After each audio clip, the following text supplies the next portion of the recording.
Hello, you awesome friends. This is your pal, Edward Zia speaking, podcasting / zooming from the beautiful West Head in Sydney. You can see the great view behind me. And I'm very excited because we've got two amazing entrepreneurs that we're speaking to today.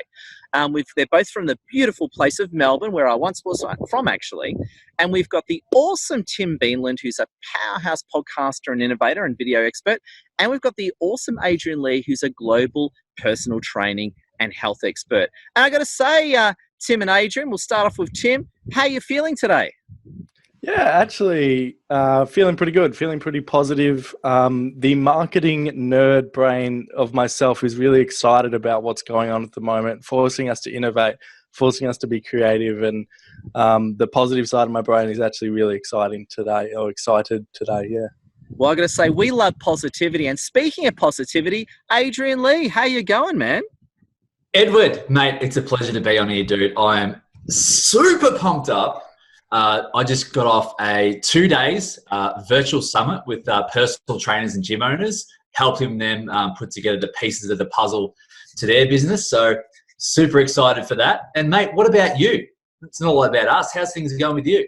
It's been crazy, actually. And that's a great question because it actually takes us straight into what I want to focus on today is obviously, and just to just for the sake of the audience, this interview is being done at around 2:30 p.m.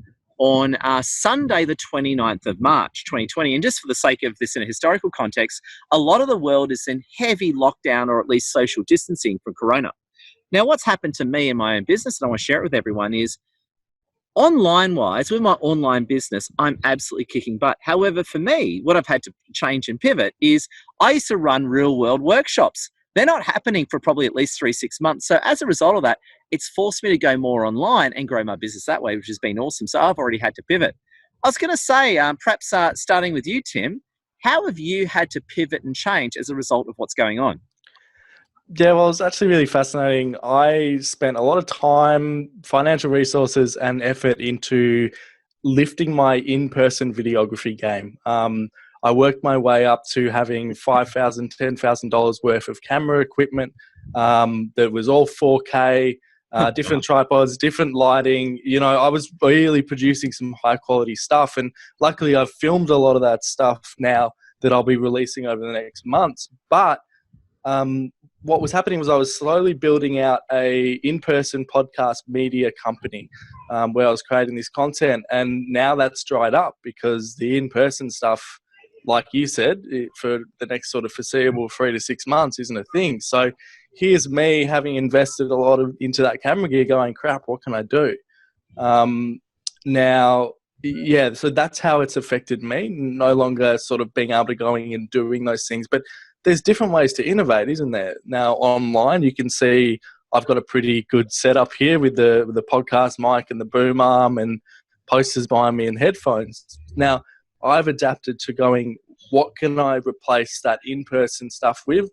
Doing it virtually via lovely platforms such as Zoom. Wow, really good. And I think it's really great. And it's funny, I'm actually similar in a way because about a small chunk of my business is workshops. Now, whether I like it or not, I actually like it, but I'm actually now a full-on online guy, which I've always dreamt of. And Adrian, what has happened to your business and what pivots and changes have you made as a result of Corona? Dude, it's a great question. So I've been working online for a few years now, so it hasn't impacted me at all. If not, I'm like you, Ed. So I've actually grown and I'm getting a ton more lead flow. But essentially, a lot of that lead flow is coming into being able to help other business owners. So not only like personal trainers and gym owners, but other people who are wanting to get on board with the online and they just don't know where to start because let's be honest, there's 1,000,001 things you could be doing right now, but essentially you just need to be seen in the marketplace. Yeah. Sorry, you go, mate. Yeah, so I just want to add to that. There's been a few business owners, you two included in my circle, that I've really admired during this period because they had the foresight not to make this the period where they go online, but they've gone online 2, 3, 4 years ago because it doesn't have to be coronavirus. It doesn't have to be something else. It could be another thing that would have affected people to go online. But now that they're already hit the ground running, this period for them would have been a lot easier to move out. I'll give a shout out. Everyone loves donuts. Goldilocks Donuts, Philip here in Melbourne, he's been doing online delivery for 2 years now. So how easy do you think it was for him to ramp up his online delivery? And I got to say, that's a great point. And sort of, and I was going to say, and maybe Adrian, and actually us three, but also especially Adrian, I'll tell you what, online content-wise, Adrian, you've really turned up the heat, haven't you?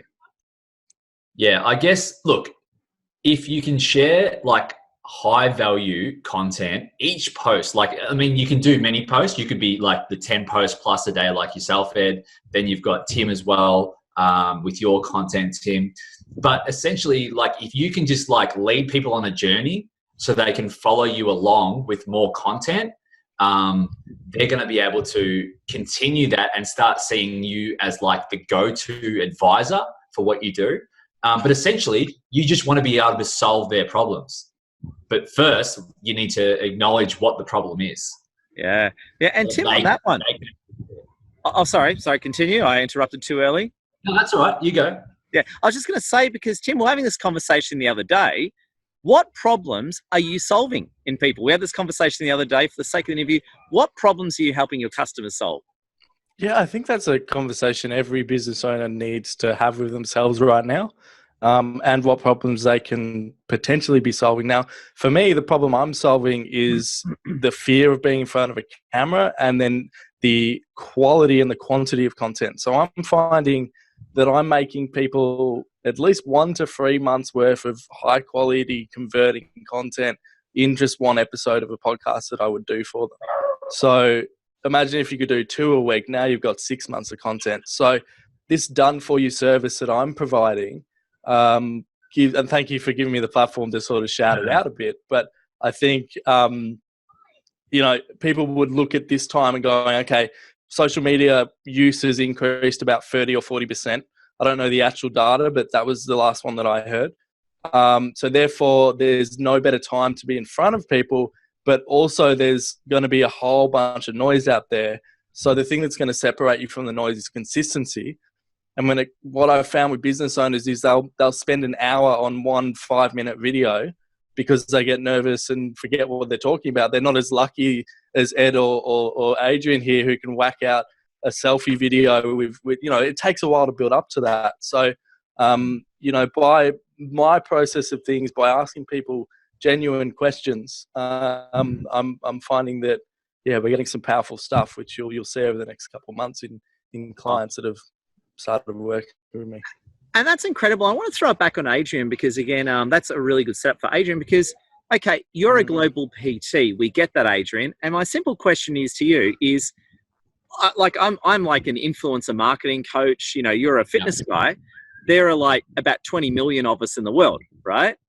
How do you differentiate yourself, Adrian? Because there's a lot of PTs out there. How do you differentiate yourself so people choose you over the other 20 million choices they have? Dude, that's a great question, Ed. I guess simplifying the health and fitness journey is so not actually giving up the things that you enjoy, but more so being able to incorporate them into your life without giving up your life and turning it upside down. But also,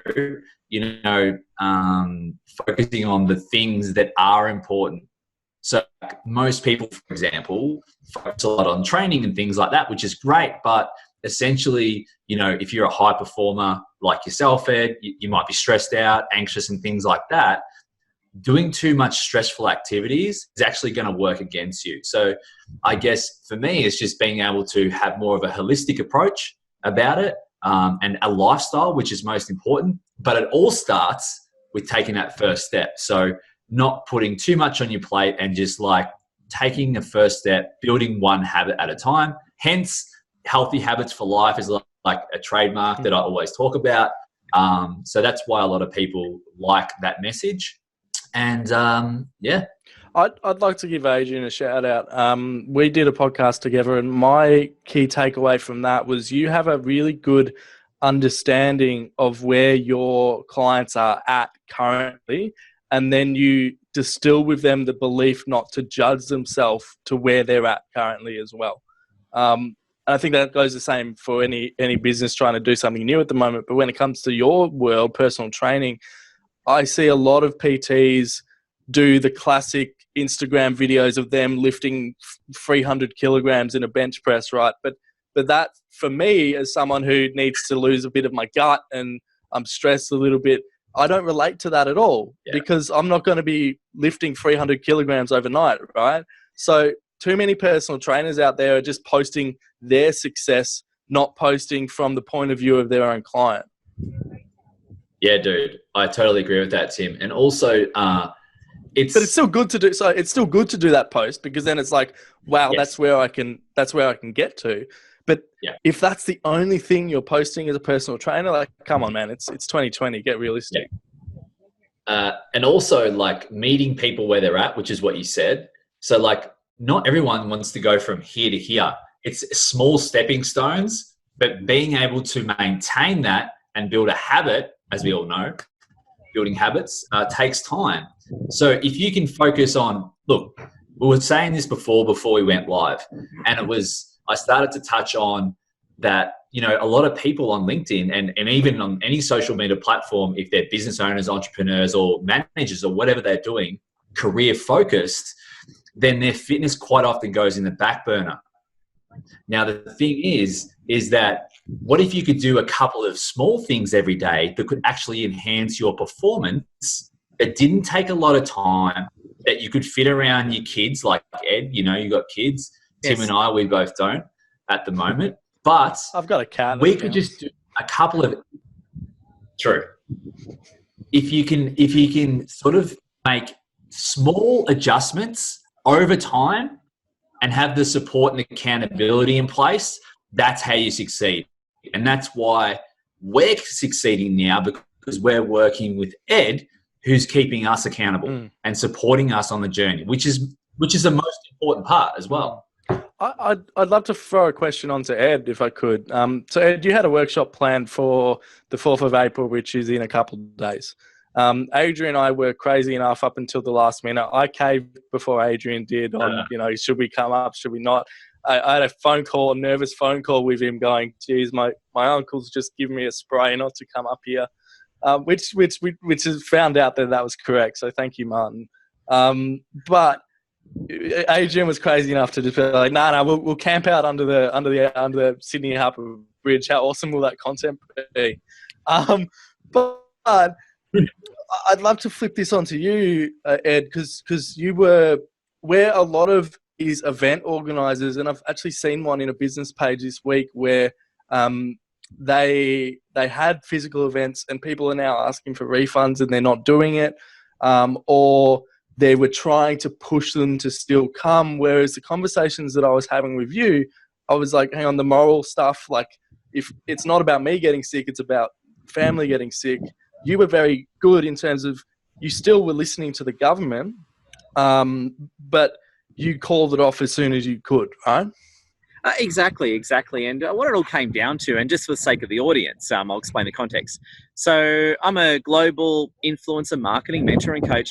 However, about 5 or 6 times a year, we run like a premium intimate mastermind workshop in Sydney, which is a good chunk of my revenue. Anyway, what happened was we had one booked in months in advance, way before Corona took off. So it was booked months in advance. And what was interesting about it was that everything that I've been doing in my business, I've been following exactly the line from the Australian federal government. So whatever our glorious Scott Morrison, our Prime Minister, says, I've been doing. Now, what was happening was about 2 or 3 weeks ago, according to the based on the information the government was giving me, it was still okay to run my workshop.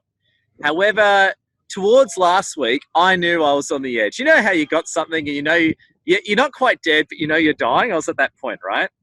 And it wasn't last Friday. It was about a week ago. There was a press conference, and Scott Morrison basically said to all those people across Australia, including Edward Zia, you're not running your workshop on Saturday the 4th. That's what he said to me, right? That's at least what I heard. And what was it? Sorry, what was the official line? I know he was probably thinking I'll give Ed Zia a shout out, but what was the official line that made you go, nah, I'm stopping it? Well, the thing is, it was already on the edge, but the thing that tipped me up, and the Novotel actually, and full shout out to Novotel, amazing property. They were saying, look, Ed, we'll give you a free upgrade. We can help run your workshop in a full social distancing manner. But what our Prime Minister said at that time was, he said, look, if it's non-essential, right, and it's an event, don't do it. We don't want to have gatherings inside of people. And basically, legally, I could have done, and here's the point I want to make. Legally, I can still run the workshop on Saturday, the 4th of April. But as you said, morally, it's not in the spirit of what the Prime Minister's saying. And at the end of the day, I do whatever the Prime... I'm a happy little government Vegemite. I just do whatever the government tells me, because we love the government, and the government's awesome. And the Australian Federal Police, you're awesome too. We love the AFP. Anyway, so I love you, AFP. Anyway, but basically it just came to that. Now, the point is, and bring it back to the point of innovation improvement, is that I knew my workshops. Yeah. I kind of figured about a month ago, Ed, your workshop program is finished. Like your days of doing, at least for the next 4 months, you're not doing a live workshop, right? It's not going to happen. So what I did, and again, I want to bring it back to you guys here as well, is what I then realized, and it was about a month ago, where Lassie, my wonderful wife, and I, who's in the business, we sat down and we said, right, we got to take, even though I'm doing pretty well, I'm already like a global influencer, but we got to take our LinkedIn to the next level. And so what we did was, about 2-3 weeks ago, we started ramping up everything on LinkedIn. We've doubled our leads. We've doubled our, like talking about online, we've doubled our leads and doubled our sales. It's only going to take us maybe a few months to completely replace our workshop revenue with online revenue. And ironically, having more online actually makes our business stronger than having the real world workshops. So the pressure of losing my real world workshops has given us that extra time and attention to grow our online. And the way we've been doing that is more content on LinkedIn, reaching out to more people, and as well what we're doing now, doing fantastic interviews with great people, so increasing our content strategy such as this. I'm going to say, starting with you, Tim, and then Adrian, what do you think of all that? I think that's really good. The fact that what you touched on there is this bad stuff that's going on at the moment is actually, for the people that can innovate around it, a blessing in disguise. What I'm seeing is an increase in business owners wanting to start podcasts, because that's part of my business as well. I help produce other people's show and amazing content on the back end. But what I'm seeing is an increase in inquiries in that now, where more people are coming to me going, hey, I've now got the time to think about starting this podcast, but I don't know how to do it. And then I'm going, well, I've recorded 50 plus episodes with Jim Penman, Ed Zia, Adrian Lea, some of the big names in Australia. And, now I'm setting up that framework, and it's actually given me the time to now think about, okay, how can I adapt that process of my business as well, where somebody's coming to me and they say, I want advice. What kind of other online or digital products can I provide people to be that resource now that they want to start that project? And it might not be a podcast. It might be, now I need to lose 10 kilograms and I've got a bit more time, or now I want some more coaching, so then they're going to go to Ed. Like, it might be that different project that they put on the back burner, but now this opportunity is giving us that time to go, crap, we've got time, how can we innovate? Hey, Piggy. That sounds good. And this is Miss Piggy joining us. And Adrian, what is your reaction? What are your innovations during these changes due to Corona? Dude, that's a great question, Ed. And I think what Tim touched on there was, like, as soon as you say, how can I, your brain starts automatically thinking about ideas and getting creative. But essentially, what's connected us together, more importantly, having great business ideas is awesome. But essentially, it's about surrounding yourself like us, like we are, like Ed, for example. You're a great leader in the workplace, in LinkedIn and in general. Tim, you're the same. You're leading the podcast industry as well. And we need to be able to first do that work on ourselves, which is lead ourselves, work on ourselves. So for a lot of people out there right now who whatever they're doing in the workplace or career or whatever, maybe this is also a good time to work on those things that we've put on in the back burner as well, not only physically, but here, mentally.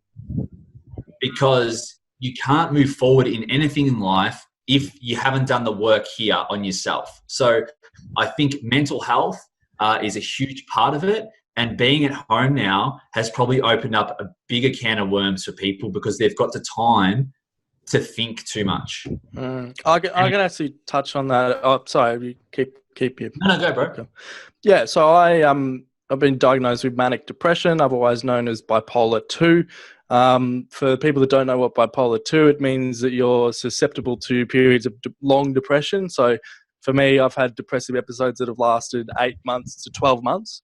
And then on the back end of that, you are then susceptible to manic or going up too high. Now, what is really important during this time, especially as an extrovert like me, is yes, you're going to lose that physical contact, but I'm trying very hard to keep the social stuff up because I know that's a pillar of my mental health. If I let that go, then, you know, and then I stop taking my medication and then I stop doing work and then that I don't get up at the right time, then I'm very easily back into a depressive episode. And for someone with bipolar, it's very easy to go there, you know, because that's just how the brain works when you've got this diagnosis. But, you know, I'm putting things in place mentally to stay out of that. And a big part of that is talking to you guys on a day.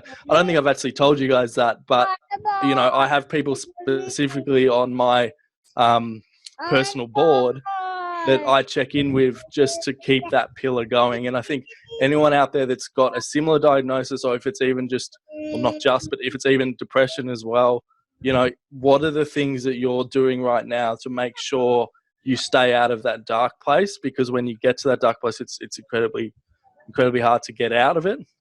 Plus, now you're not going to be able to go see your doctor as regularly. You're probably not going to be able to see your psychologist as regularly. So what are the things that you know you can do to keep you out of that? Incredibly important. And that's where people in the health space like you need to be talking about as well. I've got to say, that's amazing, Tim. And I just want to say big thank you for being so honest and raw with the community. And personally, I suffer from complex battlefield medium level PTSD. So, you know, with you on that one, you know, yeah. Peace, bruh. So I want to say, as we bring this epic interview to a close, we'll go back to Adrian. What I'd love you to do, Adrian, is I want you to give 3 bits of advice to the audience, our wonderful and attractive viewers around the world. Think globally. Yeah. I want you to give 3 bits of advice of how people can really survive and thrive during Corona season. Okay. Firstly, you know, have a look at ways in your life, in your day, that you can manage your stress, firstly, and also just getting more sleep. So like basic things that we can do are just go to bed a bit earlier and have better sleep quality. Now, when you do that, that is going to transfer over to everything that you do in your life. Absolutely everything. You know, staying up late and things like that, no good. In the short term, maybe, but that long term, most people get into that routine of staying up late and it becomes a habit. So if you can knock that on the head, that's number 1. And number 2, like when it comes to, I'm going to talk about like obviously stress and nutrition and training, but more so if you're going to focus on those 3 things, the stress and the sleep first. So sleep, then nutrition. You know, start writing down like what you're eating each day so you can visually see how the foods make you feel. So maybe not focusing on anything specific, but maybe you continue to eat the same way, but how is it making you feel? You know, is it stressing you out? Is it causing anxiety? Is your mood changing? Like noticing things about yourself. So getting more in touch with you. Now's the time. What are our weaknesses? What are our weaknesses? You know, if, for example, if you love chips, then maybe not having chips in the house all the time is a good idea. By all means, have them in the house every now and then. But, you know, as long as you are being self-aware and you can improve on it, awesome. And number 3 is like exercise and training. So even just getting out. So for me, it's just like, how can someone just take the first step? can you just get out the front door and just go for a quick walk for a couple of minutes, get some fresh air? That's going to lower your stress levels. You're going to sleep better, and then it's going to manifest to everything else. So those are probably my top 3 things. And also just like doing the things that you like doing. Oh, simple stuff. Beautiful. Basics. Well said, Adrian. And quickly, Tim, what are your top 3 closing thoughts and advice for people to survive and thrive during Corona season? Yeah, so I think one of the things people are really afraid of at the moment is cash flow, and cash flow is going down because you're losing your regular clients, especially if you're providing a service that's not seen as necessary. So the natural response to that would be discounting. Now, I'm not a fan of discounting normally anyway, so my tip to that would be, how can you actually value add to people? That would be the other one. And then, hang on, I've got a countdown here. No, we're fine. So yeah, value add. That would be one tip. The next one is content. Think of a content strategy. You know, content for content's sake will just eat itself. If you're just putting pointless things out, you're going to be ignored, and that's the buzzword. Content is king, but content without a strategy is pointless. And then the third thing is check in with your clients at the moment. Talk to them, see what you can provide for them. There might even be more services that you actually do that during this time they will value. So me, for example, I give people content, but a value add that I have is I can post it for them as well. I can put a marketing strategy behind it as well, because I've got one of those fancy bits of paper that tell me I can do that in a marketing degree, which, but I'm having those conversations with people. I'm saying, hey, this is something else I offer if you want. Even Ed, you had a talk with me the other day. You said I'm on your $97 a month package, but you're like, hey, if you want to upgrade to have more Ed time, do it. So have those conversations with your customers that are on lower levels of packages and see what you can provide. That's something that I would say. That's beautiful. And just, I suppose, adding to what the awesome Adrian Lea and Tim Beanland has said, is that my take on this all is that, 3 things. You need to be intelligent and strong in these times. You need to do what Adrian and Tim says. You've got to be positive. Number 2, I love what both of you guys said in terms of strategic content. Don't just put out content for likes and shares and comments. Put out content that engages people so they enter your sales journey. The third thing I want to say to you, to everyone as well, just adding on to everything, I do weekly live webinars. They're incredible. So if you're not doing regular Zooms for the community or regular live webinars, I invite you, and this is your time to get started. And I was going to say thank you, guys. As we bring it to an end, we'll just quickly go back to Adrian. Adrian, how can people get in contact with you?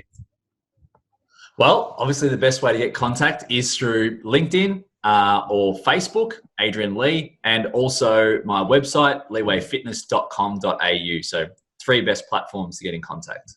And I know the audience is thinking this, but Tim, do you think Adrian Lea looks a lot like Ryan Reynolds? I didn't on first look of Adrian on his profile, because he's got his hair's just styled in a different way. But with the buzz cut, you've definitely got the face structure of Ryan Reynolds there. So thank you. We just want to acknowledge that. As a huge Ryan Reynolds Deadpool fan, I just want to acknowledge that. And Tim, how can we get in contact? How can people get in contact with you, Tim? Yeah, LinkedIn is where I'm probably most active in terms of messaging. So Tim Beanland, Beanland. You can contact me at tim@beantalking.com.au. That's BEAN talking. And you can also, listen along to the podcast. So I'll give that a shout out. It's Bean Talking with Peak Performers. Edward Zia's episode is there on and live. Adrian's soon to come, but so those will be places where you can contact and listen along. Well, too easy. Well, thank you, my friends. Thank you to our wonderful viewers around the world. We appreciate you watching an interview with Edward, Tim, and Adrian talking winning during Corona. Corona. I think it's You're Spanish. ignoring it. You're putting this to the side in business so much you don't even know how to say it. Think about it. So I just want to say, Adrian, did you want to say goodbye to our beautiful and handsome audience? Thank you very much for watching. And thank you, Tim and Ed. You guys are awesome, and I'm super pumped up for what's to come for us and everyone. So love your work and keep winning. And Tim? Yeah, guys, I'll sign off how I sign off on the podcast. I'll go, well, this has been a fantastic chat. Edward, I've been Tim, you've been Edward, you've been Adrian, and we've been talking. Thanks for coming on, guys. Awesome chat. That's the spirit, friends. Make sure you like, share, and comment, and love your work.